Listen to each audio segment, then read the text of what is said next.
Elgrossisten.com.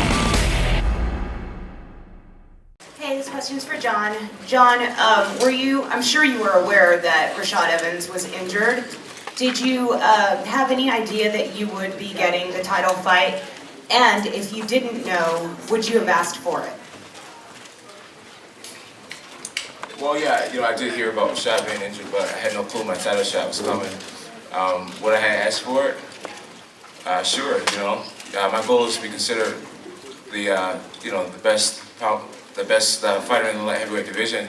One of the reasons why I look up to Jose Aldo so much is because he's a 23-year-old world champion and he's doing great with it. So, I feel as if it's my time. My confidence is very high, and I'm already in shape, and I got 6 weeks to make myself even better, and that's what I'm excited about. So, it should be great. And just so you know, we found out for sure today that Rashad Evans wouldn't be fighting. We knew, we had him checked out yesterday, and the doctor confirmed today that he couldn't compete. Dana, could you talk about your thought process there on making this decision? It's always, whenever things like this happen, and you throw something back together, is John Jones going to win the fight? You never know. Sometimes things come together, we planned it, and the last thing I want to do is go walk back there, and first of all, we did the deal literally. I don't know if you saw, but earlier we told Shogun that we would, hey, listen, if this kid wins, we want to put him in there for the fight. We talked for a while about it. Right before Jones and Bader came out, him and his team accepted the fight. Then literally after he won, I walked up into the octagon and told John, I said, you want to take this fight? And he said, yeah. So that's literally how the fight was made tonight. And was there a backup plan? There was not. There was not. Awesome. John, obviously you've had a little bit of time now to think about it. 6 weeks, is that a challenge? I mean, just a short amount of time to prepare for this? Absolutely not. Usually I spend my training camps getting in shape. I'm already in shape. So right now, Greg Jackson actually wants me to calm down because, my dream, I feel as if it will come true. And Greg is like, I can't have you're already peaked out. I can't have you, trying to peak out for 6 more weeks. So he's like, I need you to chill out, take some time off, and then we're gonna get back to the drawing board. So I'm not gonna take any time off. I got a lot of studying to do. Physically, I'll probably take a little time off, but 6 weeks is more than enough time, especially because I already have a six-pack. And Shogun, also, could you talk about just 6 weeks for a change of opponent?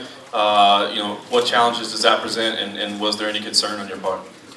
Maurício, se puder falar pouco sobre ter apenas 6 semanas para se preparar, como é que você encara isso e que desafios novos isso traz para você nessa luta? Bem, na verdade, já estou tendo um bom tempo já para essa luta com o Rashad. Ele se machucou, mas eu sou um atleta que nunca sou adversário, sempre tenho os melhores, e isso para mim é uma motivação a mais para me treinar duro para essa luta. Well, actually, I have been training very hard for a fight on this date. I was prepared to fight Rashad. Unfortunately, he got injured. But I face it as motivation to train even harder. As a champion, I have to fight. I'm a fighter that never picked opponents, and I have to fight everybody as a champion. So I see it as more motivation. For John, I mean, it looked like a moment just of pure emotion there right after you found out. You fell to your knees. Can you just talk about what you were feeling right then? Absolutely. Right away, I just felt like the power of God. I definitely give God the glory for everything that's happening in my life, and like things like this just doesn't happen without someone looking out for you and giving you favor. And I feel as if I have God's favor. So right away, I just started thanking Him for like how magnificent He really is. I mean, I'm sure you're overwhelmed with the opportunity no matter where it is, but is it even extra special to you that it's going to be kind of close to home? Absolutely. My answer to that, I'm just saying, God is good, man. I got my whole high school that'll be there, and everyone will be there. I mean, with the economy, no one wants to take a flight, and I know my New York base will be there for me, and I'm not going to let them down.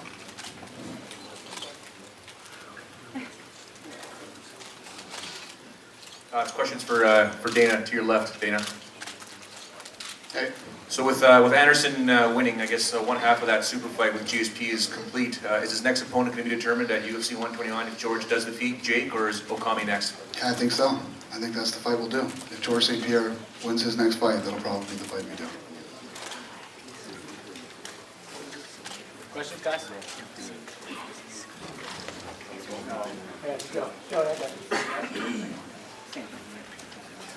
A question for Dana, Ron Kruk with Inside MMA. Dana, what will be the biggest challenge of putting that fight together?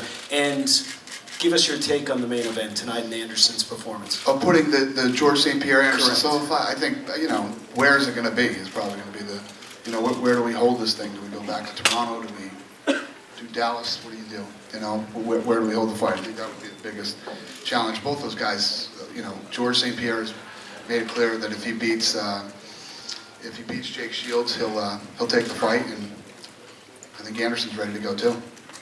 And Anderson's performance tonight, can you talk about that? Yeah, I say it all the time. I think he's the best fighter in the world, and when he does what he's capable of doing, you have nights like tonight. I mean, I've only seen that in a video game.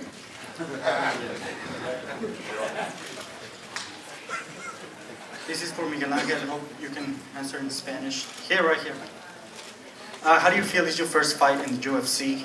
And a lot of people boo you when you didn't want to go at it, and you thought about it, and you just want to go at him and fight him, or how was your strategy in this fight? Me sentí muy a gusto entrenando para esta pelea. Entrené con el equipo de TriStar en Montreal, Quebec, y entrené mucho boxeo para esta pelea y mucha lucha. Entrenando yo sabía que vamos a iba a querer a boxear adentro, usé mi jab mucho y los fanáticos no les gustaron, pero tengo que pelear inteligente. He asked me a question about how did I feel with the reaction of the crowd booing me in my first UFC fight. And my answer was, I had a game plan. My first two fights that I lost in the WC, were because I was too aggressive. I would hurt guys and chase them. And it was a learning experience for me. Now I'm with a great team in TriStar in Montreal, Quebec. And I trained a specific game plan for my opponent to use my reach, actually use my reach in my boxing skills. And it worked out to a T. I didn't want to chase him too much when I hurt him, so I know the shorter guys are very dangerous to overhand rights and big hooks. And it's been my problem before to be too aggressive. So this time I wanted to use a smart game plan, and it worked out in my favor. And do you want to get the title back? Who do you want to fight now? Yo peleo contra cualquier persona pone Dana White contra mí. He asked me who I want to fight next. I said I'll fight whoever Dana White and Joseph put in front of me. Dana's the boss. For Shogun, what did you think of John's performance tonight? Shogun, o que você achou da performance do John Jones essa noite? Eu achei que ele foi muito bem, ele já toda a carreira toda ele está ganhando bem, sobrando. Eu acho que ele é a pessoa que merece mais do que ninguém essa chance de disputar o cinturão. Well, I thought he did pretty well. On all of his fights, he's always winning convincingly. And I think he's the guy that deserves a chance to fight for the belt the most right now. And for Forrest, you said going into the fight, that you were a little anxious. You've been out for a long time, and I know you had some criticisms of your performance, but you almost feel relieved now that you got the win under your belt and you could get back into it. What? Wait, I'm not being criticized? Yeah, I didn't care. I just wanted to win a fight. I hadn't done that in a year. It seemed like a good thing to do. If you want to be a professional fighter in the UFC, you should probably at least win a fight a year. That was my goal. So I'm already good for the year.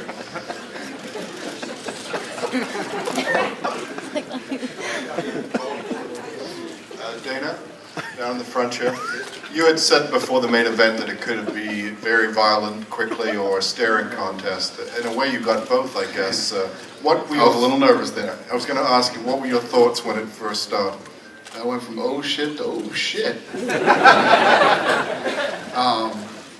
Yeah, I figured that. Both of their styles, both guys are counter punchers. They both, all the talk that goes into it before, they both respect each other's striking abilities. So that was one of my concerns and worries. So listen, this thing can either be the craziest thing we've ever seen or the worst staring competition in history. And yeah, we got a little bit of both.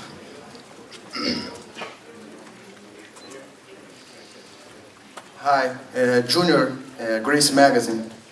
Bonus for you. Do you think your jiu-jitsu was the difference in your fight against Bader? No, I don't think it was my jiu-jitsu. I just think it was my faith and my confidence. I know that I'm training with some of the best, the most elite people in the world. I believe in my coach Greg Jackson and his Gaido Jitsu.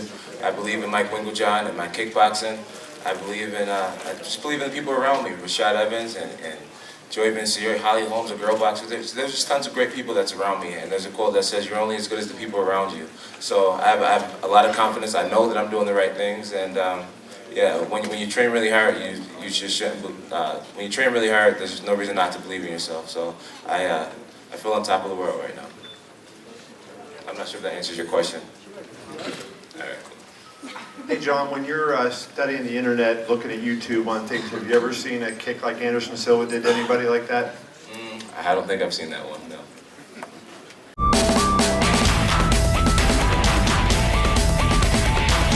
Gymgrossisten.com